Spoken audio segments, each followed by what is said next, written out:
ओम ब्रह्म सत्यम सर्वधा।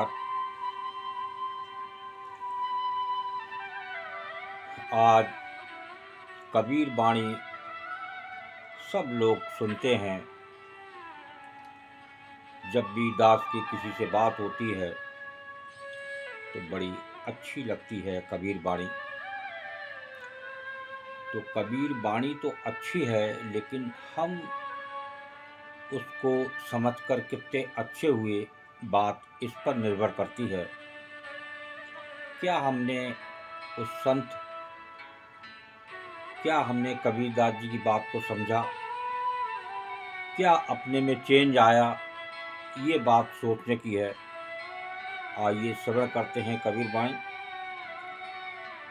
ज्यों जल में मच्छी रहे, ज्यों जल में मच्छी रहे, यों साहिब साधु मां।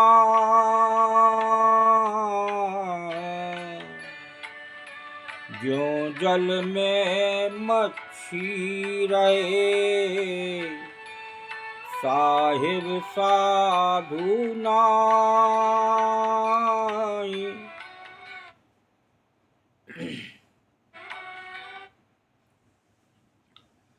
सब जग में साधु रहें, सब जग में साधु रहें, असमझ चीन्ह नाहि कबीरा, असमझ चीन्ह नाहि। ज्यों जल में मच्छी रहे, साहिब साधु माहि। सब जग में साधु रहे, असमझ चीन्ह नाहि। जैसे मछली जल में लीन रहती है, उसे कोई मतलब नहीं। तो यहाँ पर संत कबीरदास जी समझाने की कोशिश कर रहे हैं कि वैसे ही संत परमात्मा में के ध्यान में लीन रहते हैं। तो बात यहाँ बनती है, उस मछली से सीखें जीवन कि उसका जीवन पानी में ही है। तो ये जो मानव है, उसका जीवन है परमात्मा के ध्यान में। बस इतनी सी बात समझ में आ जाए। और आगे बता रहे हैं, संत तो सब जगह हैं, पर अज्ञानी उनको पहचान नहीं पाते। क्योंकि संत हर जगह हैं, लेकिन अज्ञानी उन्हें नहीं जान पाते और उनसे यही कह देते हैं, यार कुछ दिनों का जीवन है, मौज कर लो, खा पी लो, बस इसी में ही ध्यान रहता है। और ये याद नहीं रहती ये जीवन कितने दिन का है, कितने मिनट का है, कितने सेकंड का दिया है उस प्रभु ने। देखते देखते आदमी की मौत हो रही है, नाचते नाचते आदमी गिर के मृत्यु हो जाती है। तो कम से कम ये चीज़ें सामने में देखने में आ रही हैं, पढ़ने में आ रही हैं, सुनने में आ रही हैं, फिर भी हमारी आंखें बंद हैं। क्यों?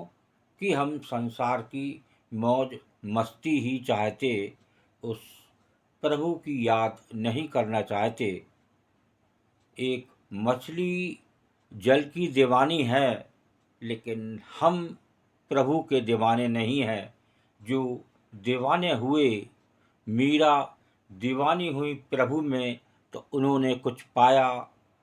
सुदामा पागल हुए उस कृष्ण जी में, उन्होंने कुछ पाया।